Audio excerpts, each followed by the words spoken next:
In many instances, addiction isn't the end of the road. Numerous individuals, including former alcoholics, manage to conquer their struggles, reintegrate into society, form families, and extend support to others facing similar challenges. Such is the trajectory of Nicole Pitts, whose promising life took a tragic turn. The saga surrounding Nicole commenced in King County, Washington in 1973 on February 26th. Despite the fractured union of her parents during her schooling years, Nicole seemed destined for a bright future. Yet her journey unraveled into a tangled web of events, culminating in a 6-year investigation into a heinous crime that ultimately landed a suspect in the dock. Another year elapsed in court proceedings to secure the perpetrator's conviction and ensure the longest possible incarceration. Initially appearing meticulously orchestrated, this crime concealed within it minute details that, over years of meticulous investigation, coalesced into a comprehensive narrative.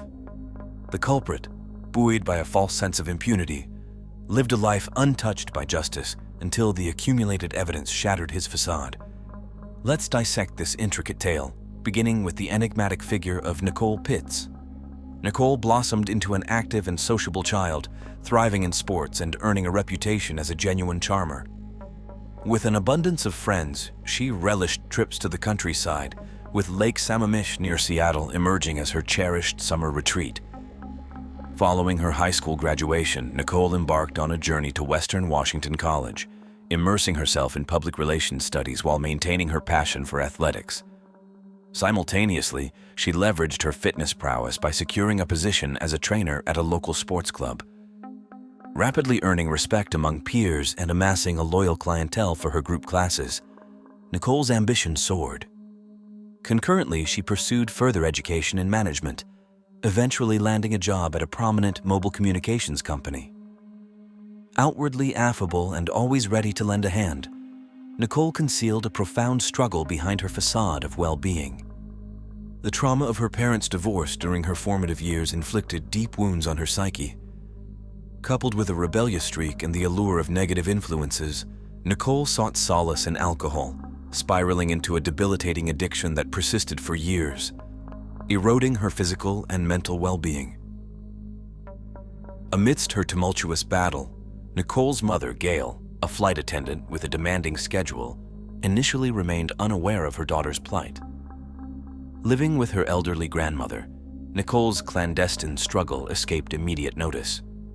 However, upon discovery, Gail, despite her own challenges, rallied to support her daughter.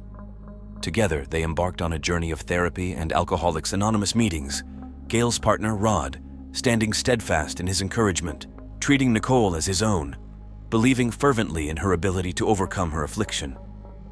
Nicole approached therapy with dedication, attending every session and swiftly conquering her addiction.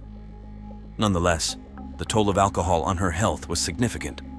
She developed severe pancreatic issues, necessitating surgery. Moreover, the early onset of alcohol abuse detrimentally impacted her reproductive health, rendering her unable to conceive. In the mid-90s, having emerged from the shadows of addiction and embracing sobriety, Nicole crossed paths with her future husband, David. At the time, she had just commenced her role as a coach at a sports club, where David, a tall and dashing regular attendee, caught her eye. Their mutual attraction blossomed into a romance, undeterred by the 4-year age gap between them. For nearly 8 years, they nurtured their relationship until tying the knot in 2002, opting for a simple yet elegant ceremony in Hawaii, attended solely by their closest confidants. The newlyweds settled in the serene town of Lynnwood, Washington, embarking on their shared journey together. After purchasing their own house, Nicole and David gradually settled into a comfortable routine. Nicole, known for her sociable and amiable nature, quickly forged friendships and fostered warm relationships with their neighbors. Her fondness for animals led to the adoption of several dogs, channeling her maternal instincts toward caring for her beloved pets, given her inability to have children. According to neighbors, David and Nicole epitomized the ideal married couple, often seen together, walking their dogs and exuding happiness. Nicole's culinary prowess added to their domestic bliss, delighting David with her delectable home-cooked meals and impressing guests with her culinary creations. However, in 2006, just days before her 33rd birthday, Nicole mysteriously vanished. Her absence raised immediate concern when she failed to attend the AA Society meeting, where she served as a leader and inspiration. Likewise, her absence from work alarmed colleagues. As the day wore on without any contact, Gail, Nicole's mother, grew increasingly worried, unable to reach her daughter. David, although aware of a disagreement with Nicole the day before, initially attributed her absence to lingering resentment. Consequently, he delayed reaching out until evening to reconcile. As the evening progressed with no sign of Nicole's return and her phone remaining unanswered, the family's anxiety intensified. Despite their pleas, the police initially dismissed their concerns, citing Nicole's status as an adult and the brief duration since her disappearance. However, when Nicole failed to reappear and remained unreachable the following day, authorities finally initiated a search, commencing from the couple's residence, where Nicole was last seen. Despite thorough investigation, no clues or anomalies were discovered at Nicole's residence, suggesting neither foul play nor signs of abduction. Coupled with the absence of her personal vehicle, hinted at a voluntary departure with no intention of returning, two plausible scenarios emerged. The first speculated that Nicole, following a marital dispute, chose to leave or stage her absence to unsettle her husband. The second, posited by Nicole's peers in the alcohol addiction support group, suggested a relapse after years of sobriety, fueled by the misuse of potent painkillers prescribed for a back injury. Evidence supporting this theory included Nicole's recent consumption of excessive pain medication, potentially leading to a transition from prescribed drugs to alcohol. The most distressing conjecture, however, implied Nicole's demise, as she failed to communicate any updates about her whereabouts. Despite the grim possibilities, Nicole's family clung to hope, refusing to accept the worst-case scenario and remaining optimistic about her safe return. Nicole's mother and stepfather refused to wait for the police's standard procedures and took immediate action, launching their own search efforts. They utilized social media platforms to mobilize community assistance, urging people to provide any relevant information about their missing daughter's whereabouts.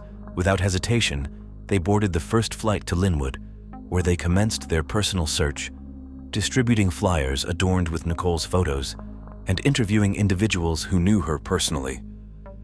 Concurrently, law enforcement scoured the area not only for Nicole but also for her vehicle, attempting to reconstruct its potential route on the day of her disappearance. However, as time passed, hope of Nicole's safe return dwindled, culminating in a tragic revelation a few days later. During a routine morning jog, a man stumbled upon the mutilated body of a young woman in a local park.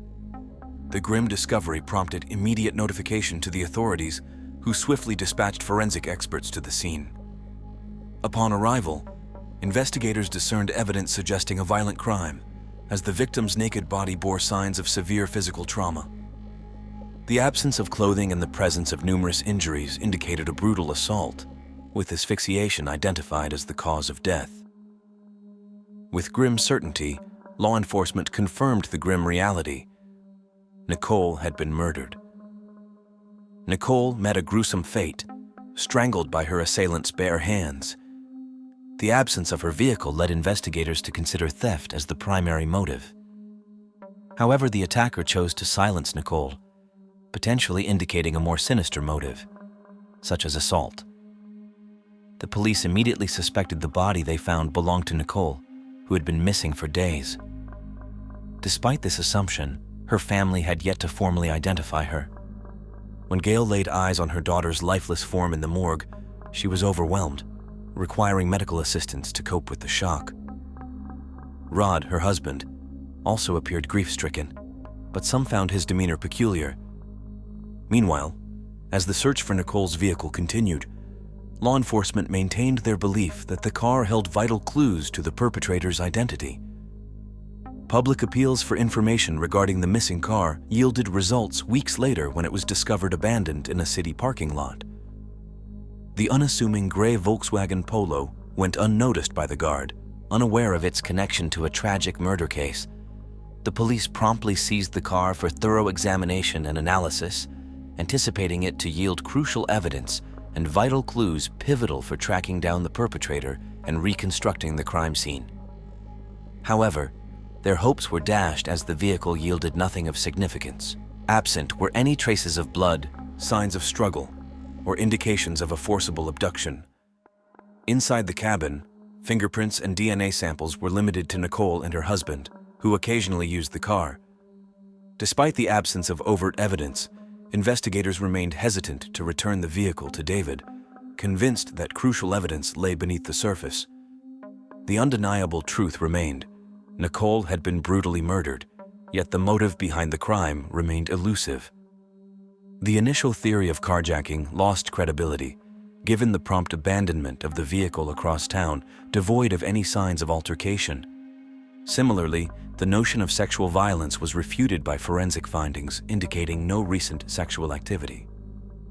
Attention turned to a potential personal motive or intense animosity harbored by the perpetrator towards the victim. This hypothesis was fueled by the severity of Nicole's injuries, suggestive of a frenzied attack. However, this theory was at odds with Nicole's amiable disposition and absence of known enemies or adversaries. The investigation thus faced a perplexing conundrum, grappling with the mystery of a heinous crime committed against a seemingly unassuming and benevolent individual. This perplexing case seemed destined to languish unsolved, with the investigation yielding no new leads or avenues for pursuing the culprit after nearly a year. The circumstances surrounding the abandonment of the car in the sparsely populated parking lot added to the mystery. Exacerbated by the absence of surveillance footage in the vicinity, a peculiar detail emerged. The driver of the car appeared significantly taller and larger than the victim, suggesting the involvement of an unidentified individual. Adding to the intrigue, the case was shrouded in secrecy, with authorities withholding vital information from the victim's family, leaving them in the dark regarding the progress of the investigation. Fragmentary updates provided little clarity, such as the revelation that Nicole's bank card had been used at a remote gas station following her disappearance. Yet the footage obtained remained enigmatic. Desperate for answers and frustrated by the lack of progress, Nicole's parents took matters into their own hands, engaging a private detective to conduct an independent inquiry. Offering a substantial reward of $10,000 initially, later increased to $35,000, they sought to incentivize anyone with pertinent information to come forward. Despite their efforts, the case remained stagnant, with David's initial interest in the investigation waning after the first 6 months. Subsequently, David gradually distanced himself, ceasing communication with his in-laws and eventually remarrying, even fathering a child. This revelation dealt a heavy blow to Gail, compounded by David's constant reproach regarding her daughter's inability to conceive. Struggling with grief, Gail voiced suspicions toward her son-in-law, yet many dismissed her accusations as rooted in resentment. The police likewise seemed to disregard such conjectures entirely. An unexpected turn in the case emerged 6 years later, when David was apprehended as the prime suspect, shocking many who had followed the investigation. However, Nicole's family and friends had harbored suspicions about him from the outset, openly discussing their doubts throughout the lengthy inquiry.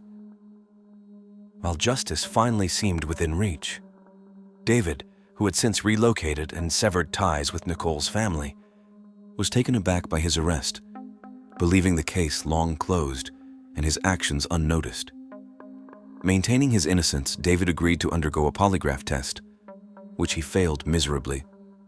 Despite initial suspicions, the police lacked concrete evidence against him.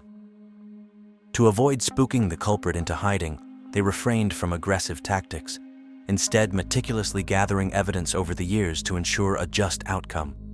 David's belief in his foolproof crime crumbled as investigators scrutinized each anomaly, starting with surveillance footage from the gas station where Nicole's card had been used after her death. The surveillance footage indicated a man resembling David using Nicole's card, although obscured by a headdress and dark glasses, rendering positive identification impossible. Despite its limitations, This footage was included in the case file. Another anomaly was the absence of Nicole's wedding ring, initially presumed stolen. However, it was discovered within her home, contradicting theft suspicions. During the investigation, a dental mouth guard was found in Nicole's mouth, a recent prescription to alleviate teeth grinding caused by nervousness. This detail suggested that she was killed while asleep in her own bed, explaining the absence of clothing, lack of resistance marks, and the pristine condition of her body. Additionally, Nicole's lack of makeup, which she habitually applied before leaving the house, supported this theory. Regarding the mouth guard, it was possible that David simply forgot about it, given Nicole's recent use of it.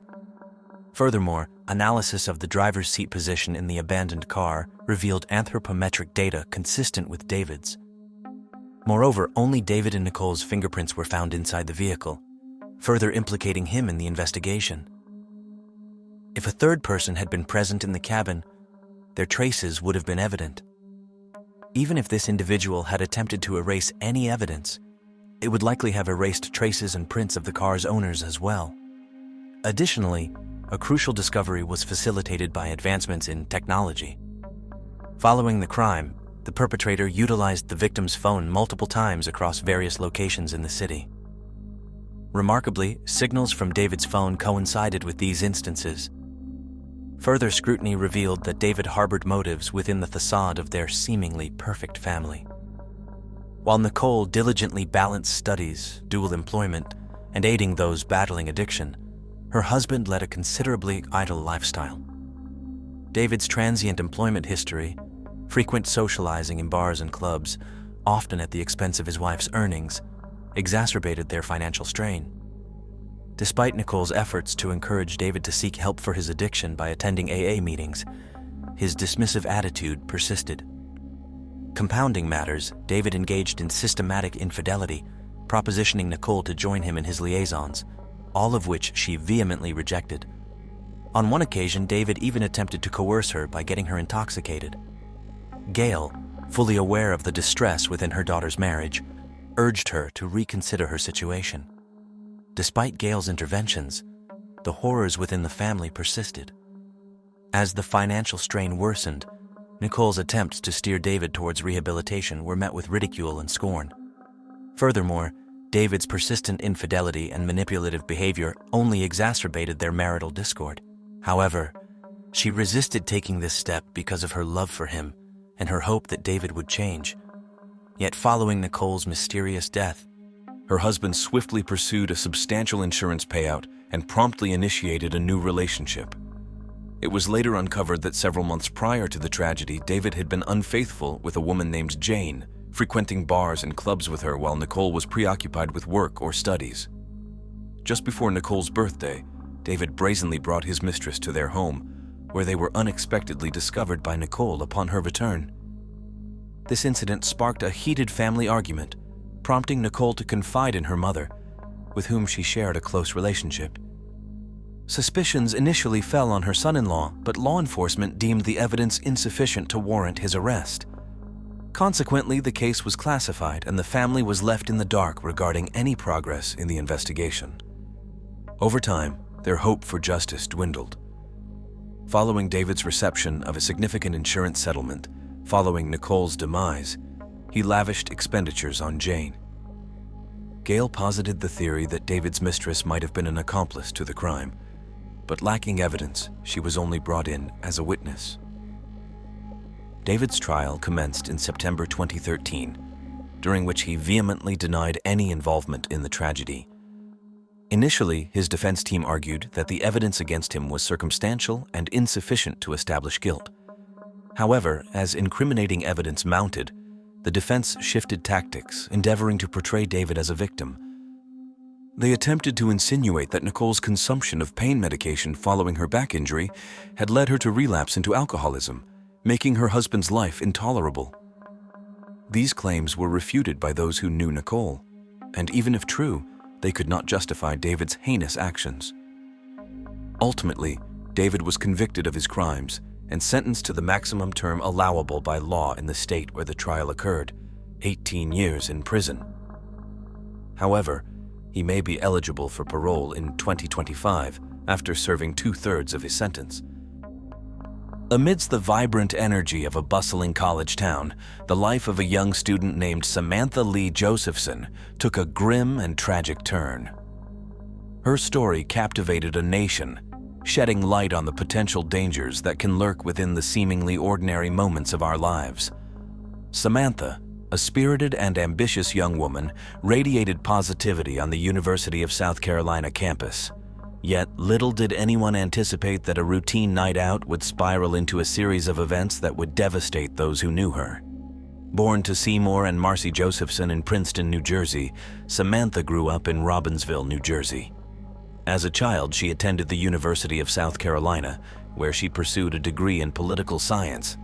At the time of her untimely demise, Samantha, a senior in college, had plans to graduate in 2019 and continue her studies at Drexel University School of Law, aspiring to specialize in international law. She had earned a full scholarship to Drexel University and a partial scholarship to Rutgers. A member of the Alpha Gamma Delta sorority, Samantha also seized opportunities to broaden her horizons by studying abroad in Barcelona and exploring Madrid and Paris during her time in South Carolina. Described as remarkably beautiful, Samantha possessed a captivating smile that illuminated the lives of those around her.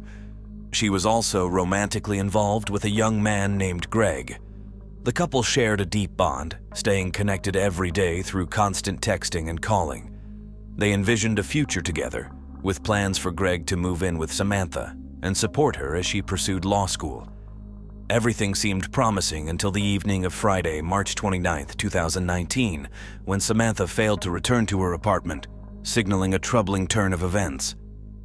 On the preceding evening of March 28th, Samantha intended to join her roommate and friends for a night out in Columbia, South Carolina.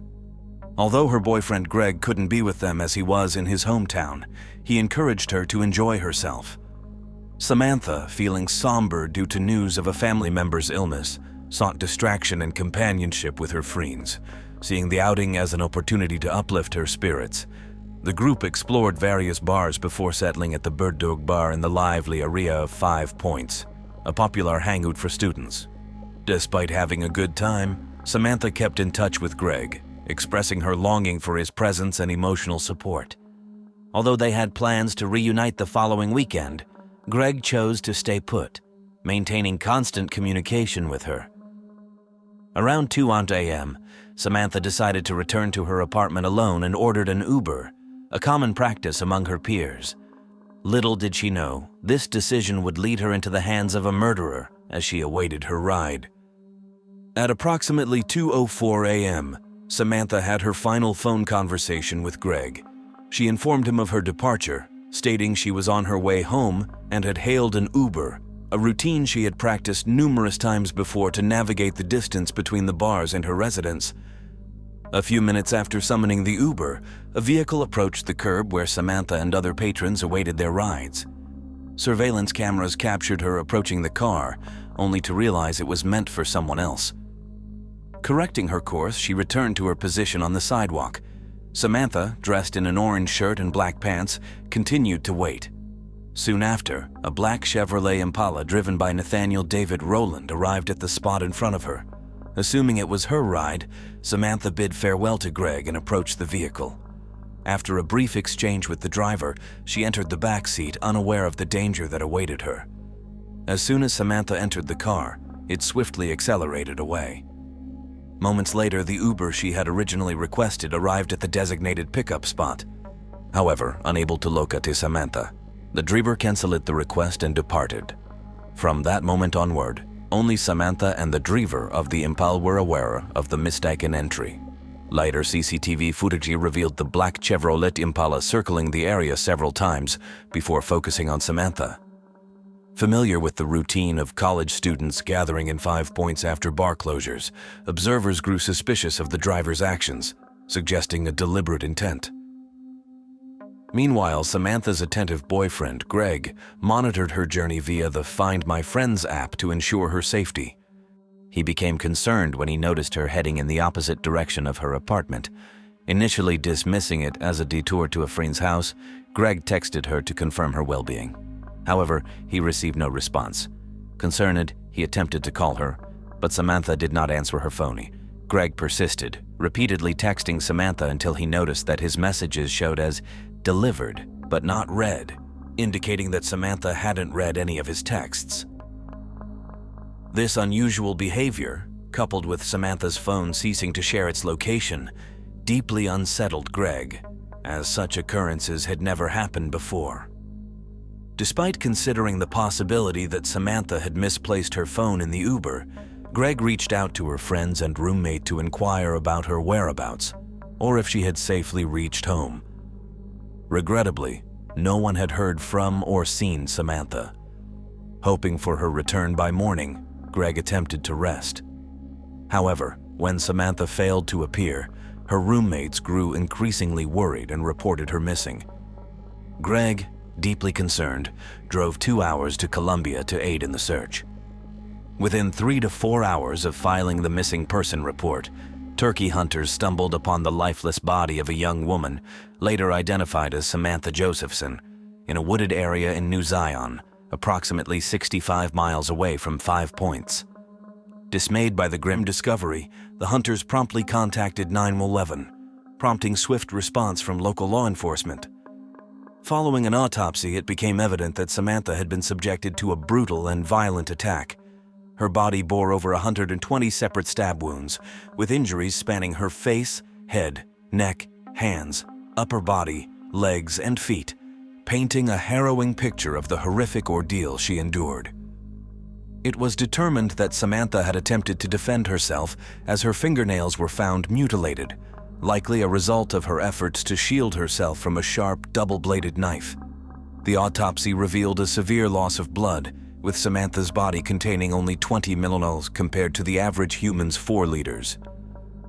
Further investigation unveiled surveillance footage from the bar that night, capturing Samantha entering a black Chevrolet Impala. The car's repeated circling suggested premeditation, as if the driver was scouting for a victim. Investigators discovered that Samantha mistakenly entered the killer's car, believing it to be her Uber. The actual Uber arrived shortly afterward, indicating that Samantha's assailant was likely not the driver of the Impala. It was theorized that the killer may have employed child-proof locks to trap Samantha inside, preventing her escape. With this information, investigators swiftly released descriptions of the car to the public in hopes of identifying the perpetrator. Just before he could strike again, officers on routine patrol spotted the black Chevrolet Impala cruising the very same area where Samantha was kidnapped. At 3:00 a.m. on March 30th, they pulled the car over, prompting the driver to flee. After a brief chase, officers apprehended the suspect, identified as Nathaniel Rowland, a 24-year-old resident of New Zion. Upon inspecting the vehicle, officers found a child's car seat in the back, surrounded by what appeared to be bloodstains, prompting them to call for backup. Homicide detectives took charge, thoroughly searching the car and discovering profuse amounts of blood on the passenger seat, in the trunk, and a bloody footprint on a rear window. Samantha's cell phone was also found on the floorboards, revealing Rowland's attempt to sell it at a pawn shop earlier that day. The presence of activated child locks confirmed suspicions that Rowland had trapped Samantha in his car. Additionally, various cleaning products were discovered, suggesting an attempt to conceal evidence, though traces of blood remained, indicating an incomplete cleanup. During interrogation, Rowland adamantly denied any involvement in Samantha's kidnapping and murder, despite mounting evidence against him. Despite the mounting evidence against him, Josephson maintained his innocence in the face of accusations. A physical examination of Rowland following his arrest revealed traces of Samantha's DNA under his fingernails, a perplexing discovery considering her genetic markers were present in him. However, none of Rowland's DNA was found on Samantha's body, a highly unusual circumstance. Detectives, piecing together the grim details of Samantha's final moments, speculated that she fell victim to a blitz attack. The presence of child-proof locks in the car at the time of Rowland's arrest led investigators to conclude that he activated this feature as soon as Samantha entered the vehicle, rendering her unable to escape. Helpless, Samantha believed she was in the care of her Uber driver, unaware of the impending danger. As Roland ferociously attacked her with a double-bladed knife, Samantha struggled to defend herself, resulting in multiple stab wounds to her hands and mangled fingernails. The excessive force inflicted upon her painted a grim picture of the relentless assault she endured. It's understandable that Samantha was unable to scratch her attacker, which would have potentially left his skin cells under her nails. After committing the dreadful act, Roland drove to a farmer's access road in New Zion, a location known only to locals, where he callously dumped Samantha's body in the nearby woods. Upon returning home, Roland brazenly resumed his normal activities, spending much of the day posting on social media as if nothing had occurred. His residence, situated mere minutes away from where Samantha's remains were discovered, provided further incriminating evidence against him. A deeper dive into Roland's background revealed him to be a devout churchgoer who had briefly attended South Carolina State University in 2017, although his graduation status and employment history remained unclear. Roland had a prior felony arrest from October 2018 for obtaining a signature or property under false pretenses. Additionally, there were allegations of him being involved in a carjacking incident with another individual. A woman was carjacked by two men, one of whom was Roland, who assaulted her and coerced her to drive to an ATM to withdraw money. They then forced her to return home, where they further robbed her of belongings, including a PlayStation 4. Despite Roland not being convicted of this crime, he was found to have sold some of the stolen items, including the PlayStation 4. Upon obtaining a search warrant for Roland's girlfriend's apartment in New Zion, named Maria Howard, detectives discovered incriminating evidence in the trash bins. Among the items found were a sock and bandana allegedly belonging to Roland, heavily stained with Samantha's blood. Additionally, they found a white sheet with blood, a roll of duct tape, bleach wipes with blood, and a two-bladed knife with apparent blood stains. Subsequent tests confirmed that the blood found on these items matched Samantha Josephson's. With the evidence mounting rapidly against him, Roland was initially charged with possessing a weapon during a violent crime, as well as the kidnapping and murder of Samantha Josephson. The trial proved arduous for the family, with Roland pleading not guilty, asserting his innocence despite the substantial evidence against him. During the trial, which commenced in the summer of 2021, Roland's defense team argued that his DNA was not found on the victim, attempting to paint him as an innocent man. However, prosecutors countered this defense with the overwhelming evidence collected in the case, refuting Roland's claims of innocence. The evidence presented included CCTV footage depicting Roland's car picking up Samantha in 5 points and driving away, the discovery of Samantha's blood in his car, her bloody footprint on the vehicle's back window, allegations of attempted use of her bank card at an ATM after disposing of her body, and cell phone trackers indicating their devices were in the same location at the time of the murder. Furthermore, Roland lived in close proximity to where Samantha's remains were found. A handwriting expert was consulted to analyze a list found in Roland's home, which included items like duct tape, gloves, a black flip phone, gasoline, and matches. The expert testified that it was likely Roland wrote the list, indicating premeditation. Prosecutors called 31 witnesses to testify, including an individual who witnessed Roland cleaning the murder weapon, the pawn shop owner to whom he attempted to sell Samantha's cell phone, and his ex-girlfriend, who claimed her daughter had blood on her shoe after being in Roland's car following the murder. Despite the mounting evidence, Roland opted not to call any witnesses, and none of his family members testified on his behalf. He maintained his innocence and pleaded with the judge. However, it took the jury only an hour to reach a guilty verdict. Following Nathaniel Roland's conviction, he was sentenced to life in prison without the possibility of parole. In response to Samantha's tragic murder, her parents, Seymour and Marcy Josephson, took action to prevent similar tragedies. They established the What's My Name Foundation, advocating for safety measures in rideshare services. The foundation encourages people to ask the driver to confirm their name before entering the vehicle, promoting a safety protocol called SAMI, which stands for Stop, Ask, Match, and Inform.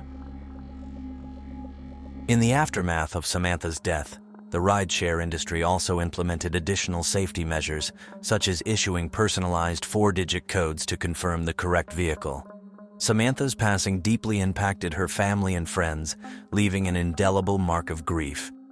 Her story serves as a poignant reminder of the unpredictability of tragedy. May Samantha Lee Josephson's memory inspire us to remain vigilant, prioritize the safety of others, and strive towards a world characterized by compassion and security.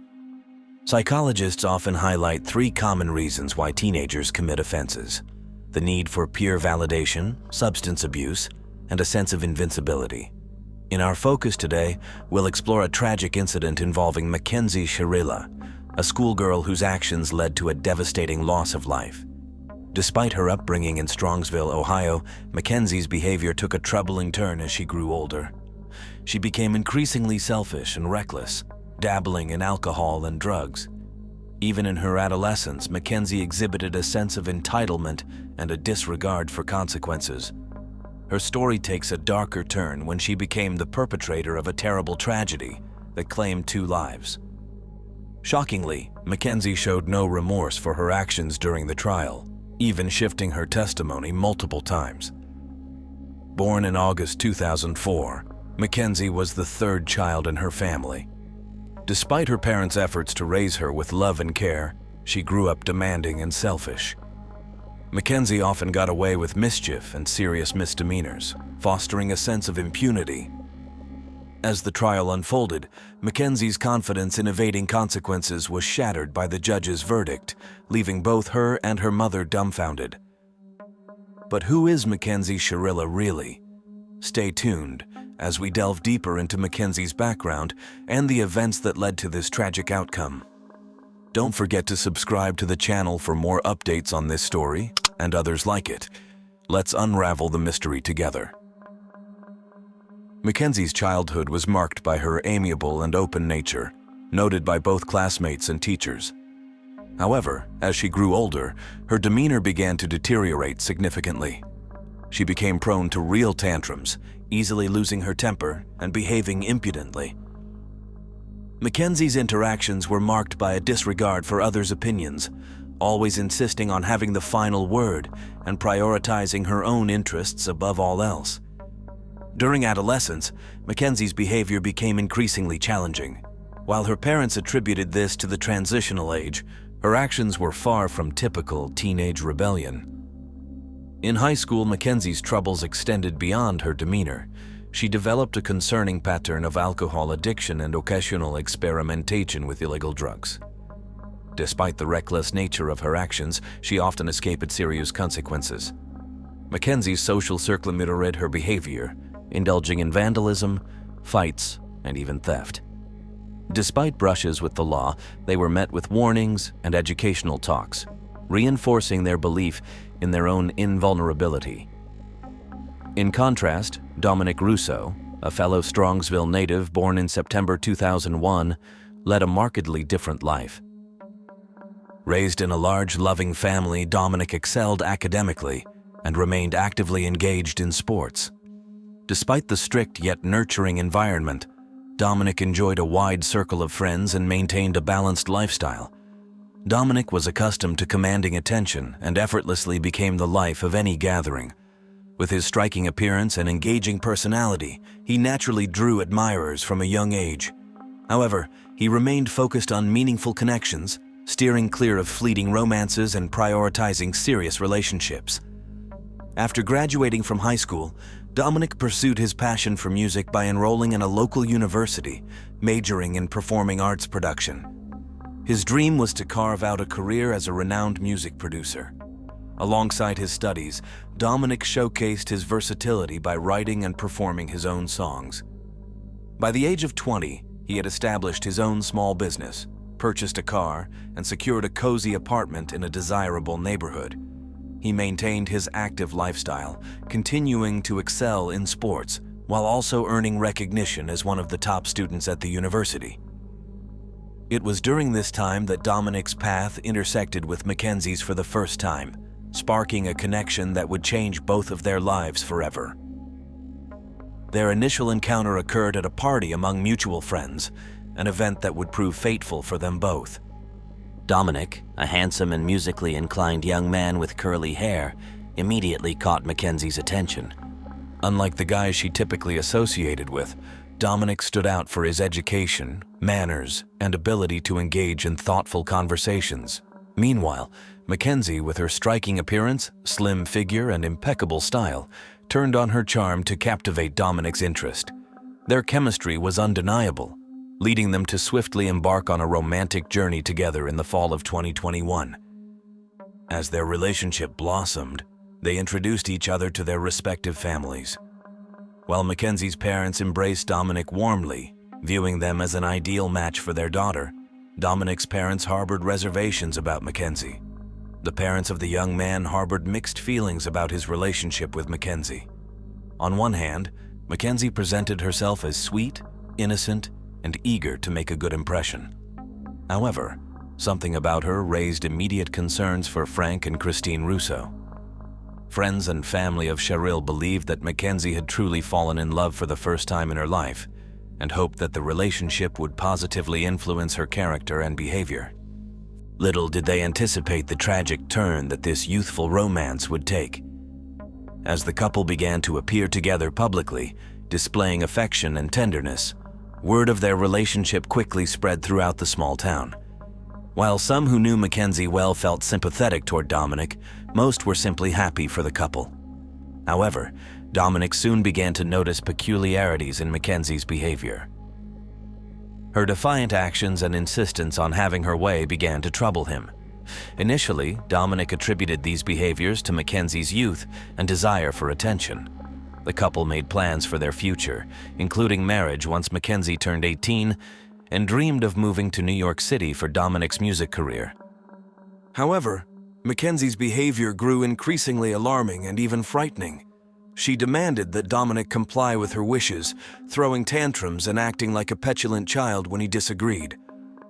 At first, Dominic attempted to brush off Mackenzie's behavior with humor, but as her actions became more aggressive, he realized the true nature of his partner. Mackenzie's public demeanor remained composed, but in private she unleashed her emotions on Dominic, sometimes resorting to physical violence. Eventually, Dominic decided he had endured enough and suggested they take a break to reassess their relationship. Mackenzie's response was explosive. She publicly confronted Dominic, issuing threats and hurling insults, displaying signs of obsessive behavior. Despite Dominic's firm stance on ending the relationship, Mackenzie persisted in her attempts to win him back, resorting to stalking and harassment tactics, including daily visits to his home where she unleashed a torrent of abuse and threats. She resorted to relentless tactics, calling him from various numbers, leaving messages on his voicemail, and bombarding him with emails and social media posts. At times, Mackenzie professed her love and pleaded for a fresh start, only to quickly switch to insults and threats. Russo found himself bewildered, unsure of how to respond to such behavior, as he had never encountered anything like it before. He attempted to reason with her, ignored her advances, and even recorded her outbursts on his phone a couple of times. Mackenzie's actions escalated to the point where she would publicly berate and insult Russo whenever they crossed paths on the street or in other public places, turning his life into a living nightmare. Despite his hope that she would eventually relent and leave him alone, he endured her relentless pursuit, clinging to the belief that she would eventually move on to someone else. One day, in front of witnesses, Mackenzie chillingly declared that it would be easier for her to kill Russo than to let him go. She threatened that if he didn't return to her, she would ensure that nobody else could have him. Although Russo initially brushed off these threats, those around him recognized the seriousness of Mackenzie's intentions. Among her most frequent threats were promises to physically harm Russo, including running him over with a car, driving off a cliff with him in the car, or stopping on railroad tracks in front of an oncoming train. Each scenario sounded terrifying, leaving Russo in a constant state of fear and uncertainty. Mackenzie's demeanor shifted as if she had meticulously orchestrated her actions, waiting for the opportune moment to stage an unexpected reconciliation. Realizing that her threats and insults were driving Dominic further away, she opted for a change in strategy. Mackenzie reverted to being sweet and charming, ceasing her attempts to pressure and harass her ex-boyfriend. Instead, she feigned remorse, expressing a desire to rectify her past mistakes and improve herself. She engaged Dominic in discussions about future plans, seeking his advice on university enrollment, and emphasized her newfound focus on academics, particularly her upcoming exams. These apparent changes pleasantly surprised Dominic, who, despite everything, still harbored affection for Mackenzie. Moved by compassion, he agreed to assist her with university enrollment, leading to a resumption of their interaction.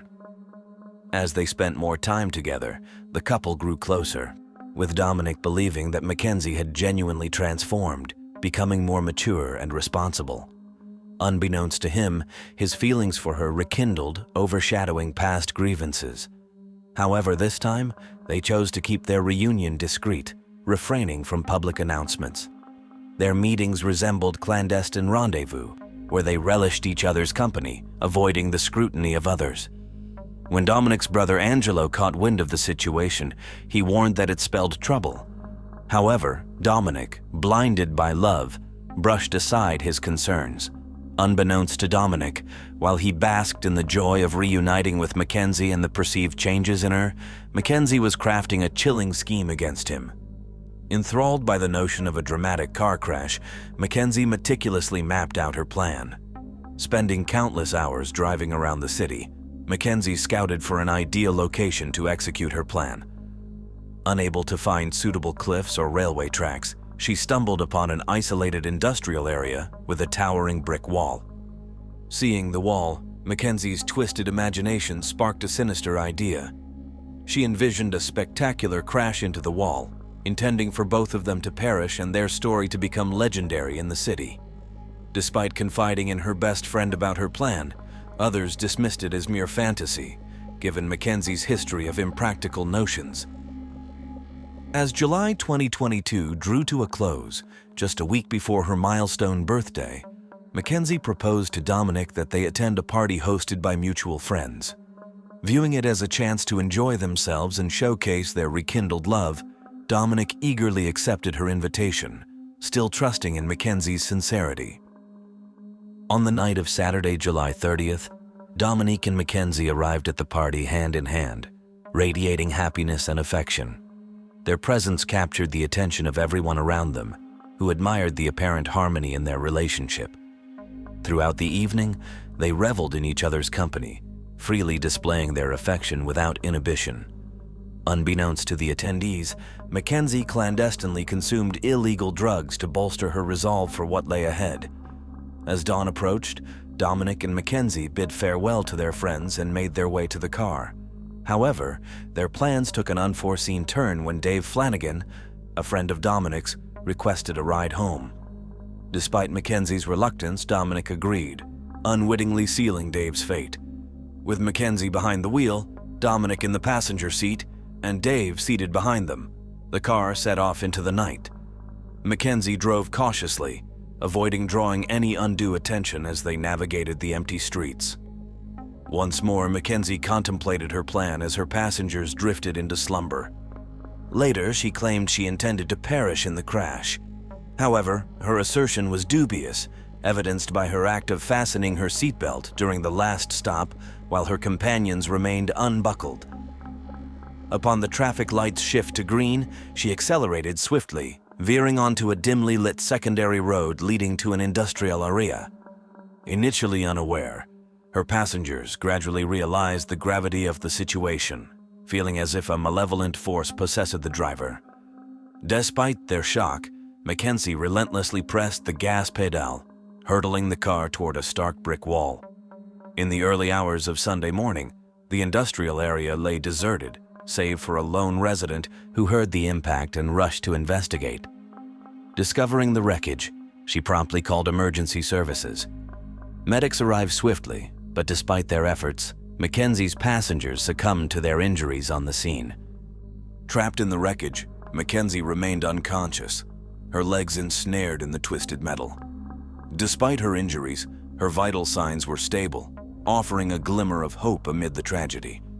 Rescued and transported to the hospital, Mackenzie's injuries were assessed, revealing fractures and internal damage. Blood tests confirmed the influence of alcohol and drugs, which may have ironically mitigated the shock from her injuries, preventing immediate demise.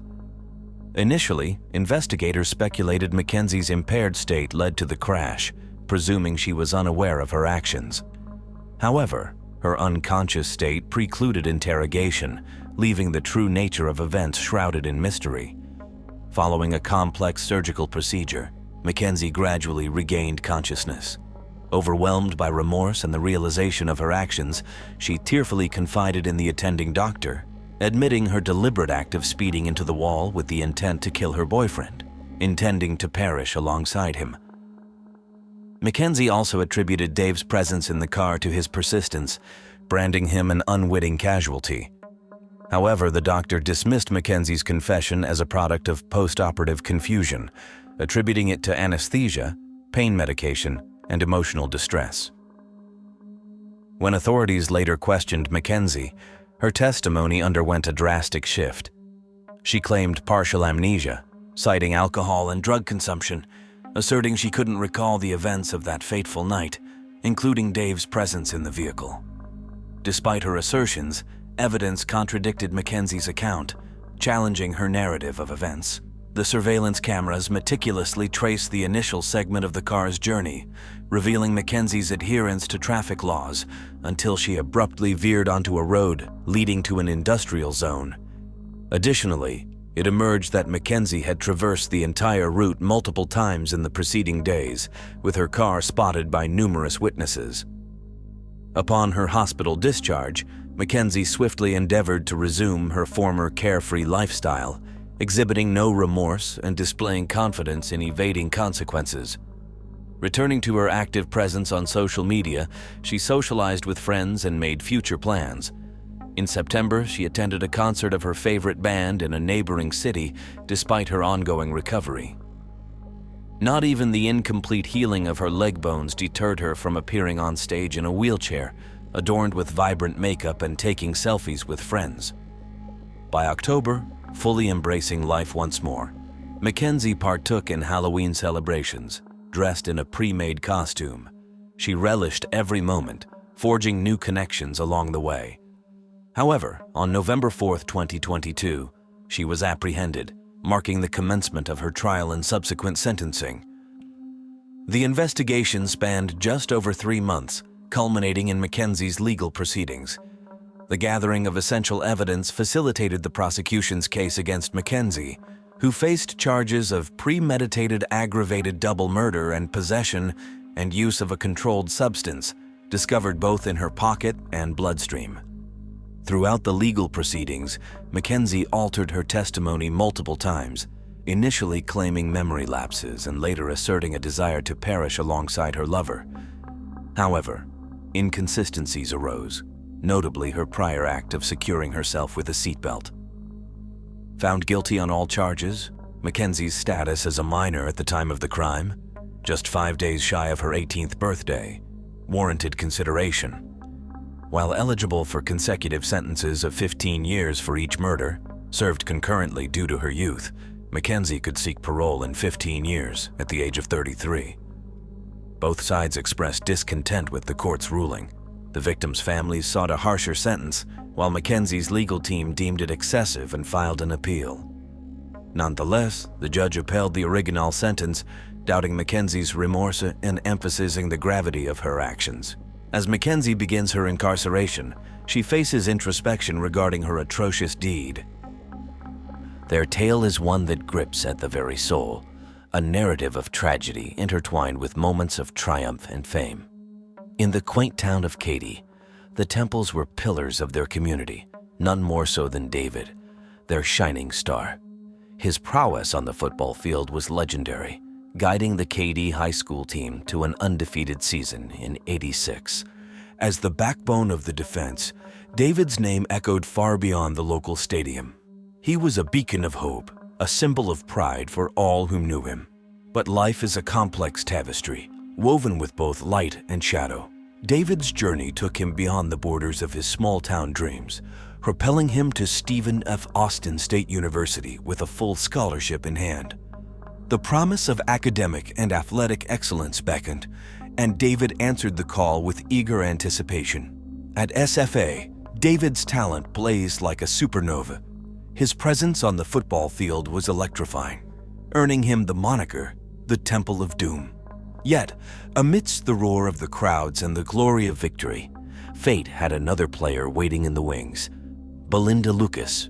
Belinda, a fellow student, crossed paths with David, and their connection ignited like a flame in the darkness. She was a physical education major, a beacon of light in David's world. Their story seemed destined for greatness, a union of two souls bound by passion and ambition.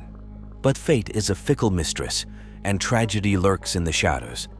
The tale of David and Belinda takes a darker turn, one that shatters the illusion of happily ever after. What twists and turns lie ahead for this star-crossed couple? Only time will reveal the answers, leaving us to ponder the fragile nature of destiny and the power of love in the face of adversity. The bond between David and Belinda was like something out of a fairy tale, bursting forth with a love that seemed to defy all odds. From the moment they met, sparks flew, igniting a flame that burned brightly in their hearts. Belinda, with her golden locks and captivating smile, captured David's attention like no other. He found himself utterly enchanted by her beauty, unable to resist the magnetic pull she exerted on his soul. Their courtship was a whirlwind of romance and passion, each moment spent together a precious gift. David poured his heart into their relationship, showering Belinda with tokens of his affection. From heartfelt notes left on her windshield to surprise bouquets of roses, he spared no effort in showing her just how much she meant to him. And Belinda, with her heart full of love, embraced every gesture with joy and gratitude. After 11 months of blissful courtship, David knew that Belinda was the one he wanted to spend the rest of his life with. With nerves tingling and anticipation coursing through his veins, he took the bold step of seeking her parents' blessing for their union. Their approval was a testament to David's genuine character and the depth of his love for their daughter. Determined to make the proposal a moment to remember, David plotted a romantic gesture that would sweep Belinda off her feet. And so, on the hallowed ground of the football field where he had achieved so much glory, David dropped to one knee and poured out his heart to the woman he adored. As Belinda's eyes brimmed with tears of joy, she whispered a resounding yes to David's heartful plea.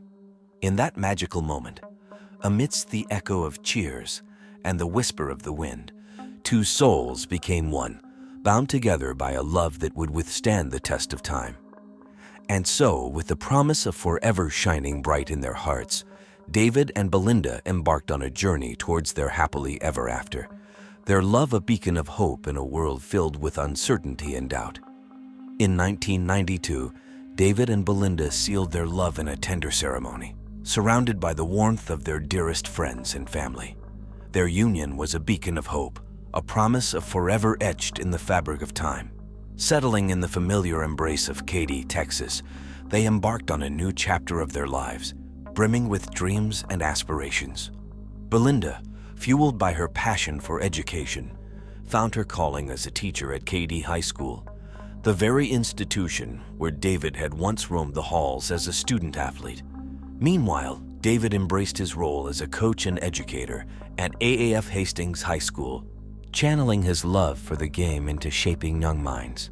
As the years unfurled like petals in the wind, David and Belinda's longing for a family grew ever stronger, and in the tender embrace of parenthood, their hearts found new depths of joy and fulfillment. The arrival of their son, Ivan, bathed their lives in a radiant glow, each moment a testament to the love that bound them together.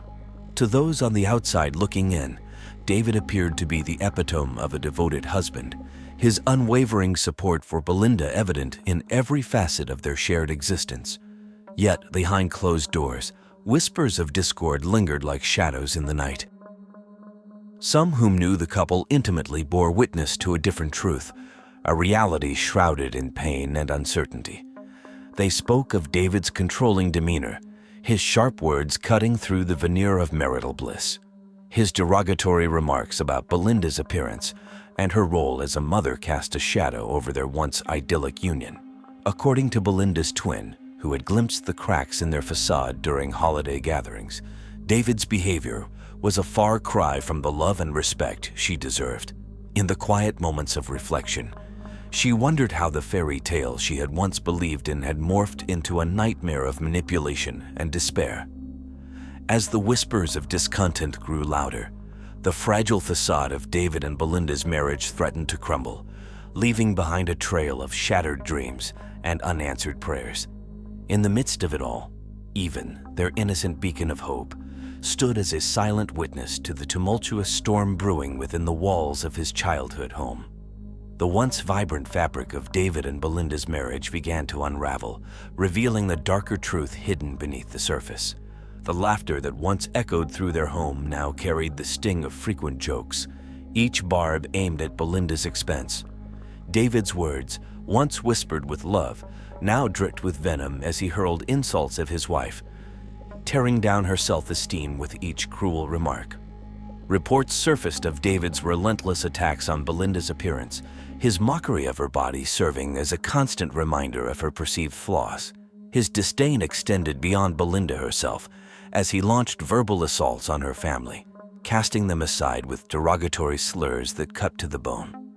The love that once bound them together now felt like chains, suffocating Belinda's spirit as David tightened his grip on her life. He actively sabotaged her relationships, keeping her and even away from her own family, isolating her in a world of his making. The weight of Belinda's pregnancy lingered like a dark cloud over their marriage, David's frustration bubbling to the surface as he berated her for failing to meet his expectations. His disappointment in her perceived physical decline fueled his resentment, poisoning the air between them with bitterness and regret. As David distanced himself further from Belinda, his eyes wandered to the past, seeking solace in the arms of an old flame. The betrayal cut deep, leaving Belinda reeling in a whirlwind of emotions as she struggled to comprehend the shattered remnants of their once great love. With each passing day, David's absence grew more pronounced, his excuses ringing hollow as he slipped further into the embrace of infidelity. His lies, like daggers to Belinda's heart, pierced the fragile illusion of trust that had sustained them for so long. In the silent depths of their home, Belinda stood alone, her heart heavy with the weight of unspoken pain. The echoes of David's betrayal reverberated through the empty rooms, a haunting reminder of the love that was lost amidst the wreckage of broken promises and shattered dreams. The cracks in David and Belinda's marriage deepened into chasms, each passing day a painful reminder of the distance that had grown between them. Belinda, burdened by a sense of unease, found herself grappling with suspicions that gnawed at her soul like hungry wolves. As she played with her son, even, the weight of uncertainty pressed down upon her, a heavy shroud suffocating the air around her. Seeking solace in the company of her friends, Belinda confided her fears, tentative whispers of doubt mingling with the fragile threads of hope. Yet, even as she voiced her concerns, a part of her clung to the belief that there must be a rational explanation for David's increasingly frequent absences. Her heart sank as she delved into their credit card statements, each charge from exotic nightclubs casting a shadow of doubt over their once solid foundation. Confronting David, she braced herself for his feeble excuses, reluctantly accepting his hollow words as she watched their bond unravel before her eyes. The rift between them widened with each passing day, their once vibrant love drowning in a sea of silence and resentment. Desperate to salvage what remained of their shattered relationship, Belinda mustered the courage to confront David, her heart pounding with fear and longing. In the quiet stillness of the night, as the weight of their unspoken words hung heavy in the air, David's admission pierced the darkness like a ray of light, igniting a spark of hope within Belinda's weary heart. But as the days turned into weeks, the fragile peace they had forged crumbled once more, their happiness as fleeting as a candle's flame in the wind. Yet amid the chaos and uncertainty, a glimmer of joy pierced the darkness, as Belinda discovered the precious gift growing within her womb. A symbol of hope and renewal, a testament to their enduring love. January 11th, 1999, dawned like any other day, yet it held within its grasp the promise of a new beginning. Belinda, heavy with the weight of anticipation, went about her day with a sense of quiet excitement, her heart filled with dreams of the future. But fate, cruel and capricious, had other plans in store. As the day wore on and evening descended, tragedy struck with a ferocity that left Belinda reeling in its wake. The events that unfolded would forever alter the course of their lives, leaving them shattered and broken in its aftermath. The tranquility of that fateful evening shattered like glass, leaving David gripped by a chilling sense of dread as he approached his home. The sight of the back door ajar, shards of broken glass scattered across the threshold, sent shockwaves of fear coursing through his veins. With Even clutched tightly in his arms, David's heart raced as he instinctively knew that something was terribly wrong. Fear propelled him forward, his frantic footsteps echoing in the stillness of the night as he sought refuge in the comforting embrace of a neighbor's home. Urgency permeated every fiber of his being as he pleaded for help, his voice trembling with a mixture of panic and desperation. As sirens wailed in the distance, David's mind raced with 1,000 terrifying possibilities. Dread weighed heavy on his heart as he returned to the scene of the unfolding tragedy, his footsteps heavy with foreboding. The sight that greeted him in the dim light of the master bedroom closet shattered his world into a million jagged pieces. Belinda, his beloved wife, lay lifeless amidst a pool of crimson, her once vibrant spirit extinguished by a senseless act of violence. With trembling hands, David reached for his phone, fingers fumbling as he dialed the number that would summon help. The seconds stretched into eternity as he awaited the arrival of the authorities, his mind a whirlwind of confusion and grief. As the officers descended upon the scene, their arrival heralded a glimmer of hope amidst the darkness that threatened to consume him. But even in the midst of chaos, one final obstacle stood in their path: the fierce loyalty of Shaka, their loyal companion, who stood guard with unwavering devotion.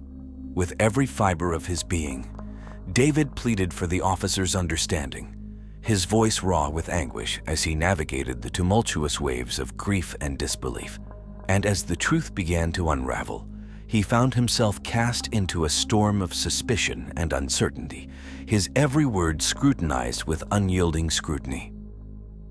In the harsh glare of interrogation, David's resolve wavered, his soul laid bare as he grappled with the weight of his wife's tragic demise.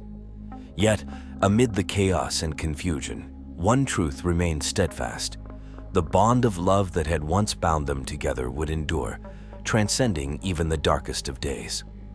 The aftermath of Belinda's tragic death left a lingering shadow of sorrow and disbelief, a haunting reminder of the fragility of life and the depths of human cruelty. As investigators meticulously sifted through the shattered remnants of their once happy home, the chilling truth began to emerge from the wreckage. The gruesome details of Belinda's final moments painted a harrowing picture of senseless violence, her life cut short by the merciless blast of a shotgun. The loss of her unborn daughter only added to the magnitude of the tragedy, a heartbreaking reminder of the innocence snuffed out before it had the chance to blossom. Amidst the chaos of investigation, suspicions swirled like a storm, each revelation adding another layer of complexity to an already tangled web of deceit and betrayal. The shattered glass, the overturned drawers, the scattered belongings, each clue a piece of the puzzle in a mystery that defied comprehension. Initial theories of a botched robbery gave way to a more sinister reality as detectives delved deeper into the labyrinth of motives and suspects. David, once a grieving husband, found himself cast under the harsh glare of suspicion, his every move scrutinized with unrelenting scrutiny. Yet, as the focus shifted to other potential culprits, one name emerged from the shadows: Riley Sanders, their teenage neighbor whose troubled past and access to a deadly weapon painted a damning portrait of guilt. The revelation of Riley's possible involvement sent shockwaves through the community, shattering the illusion of safety and trust that had once bound them together. His failed polygraph test only served to deepen the sense of unease, leaving lingering doubts about his true innocence. As the investigation pressed forward, the weight of uncertainty hung heavy in the air, each passing day a painful reminder of the gaping void left in Belinda's absence.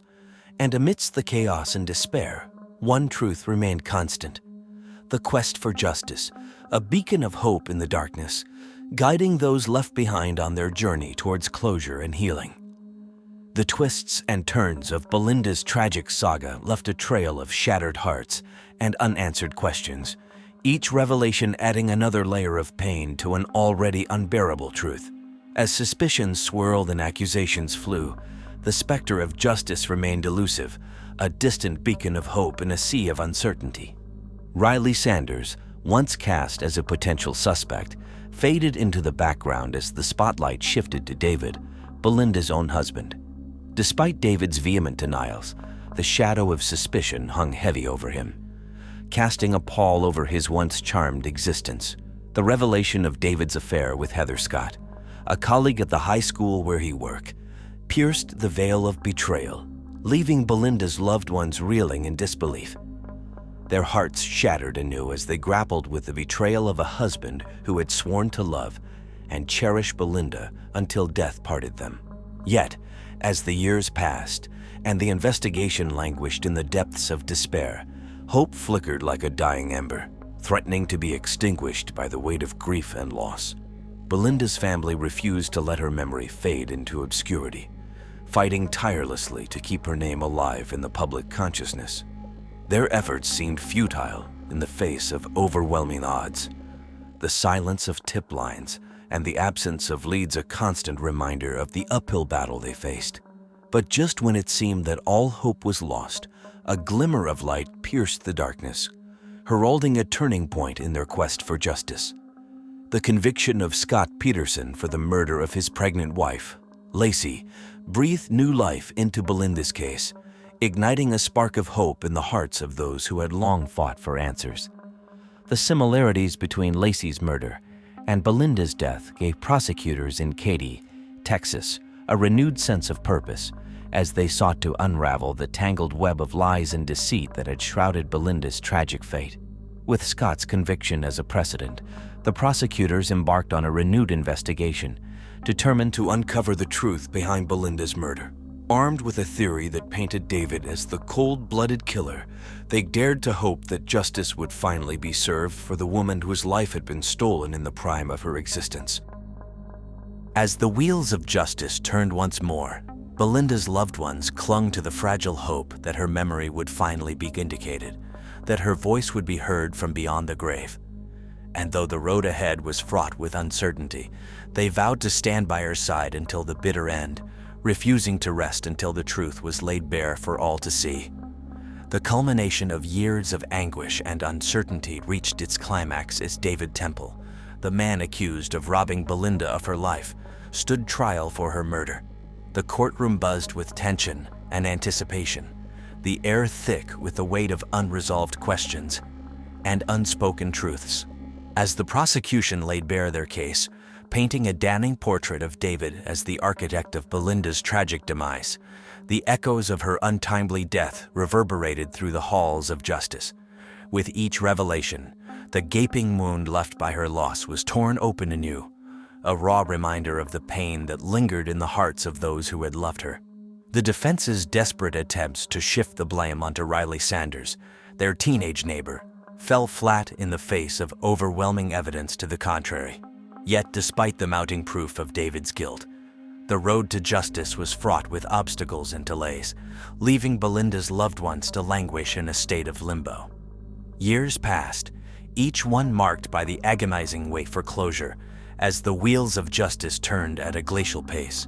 And when David's conviction was finally overturned, the blow struck like a hammer, shattering the fragile hope that had sustained them through the darkest of days. But even as the specter of uncertainty loomed large, they refused to be silenced, their voices rising in a chorus of defiance and determination. And when the second trial commenced, their resolve remained unshaken, fueled by a burning desire to see justice served for the woman whose life had been stolen so cruelly. In the end, as the jury delivered their verdict, the weight of years of anguish and frustration lifted like a heavy burden, replaced by a sense of closure and vindication. Though the road had been long and arduous, justice had prevailed, offering a glimmer of solace to those who had fought tirelessly in Belinda's memory. And as David faced the consequences of his actions, sentenced to spend the rest of his days behind bars, a sense of peace settled over those who had loved Belinda, their hearts finally free from the chains of uncertainty and doubt. Though her presence would forever be missed, her memory would live on in the hearts of all who had known and loved her.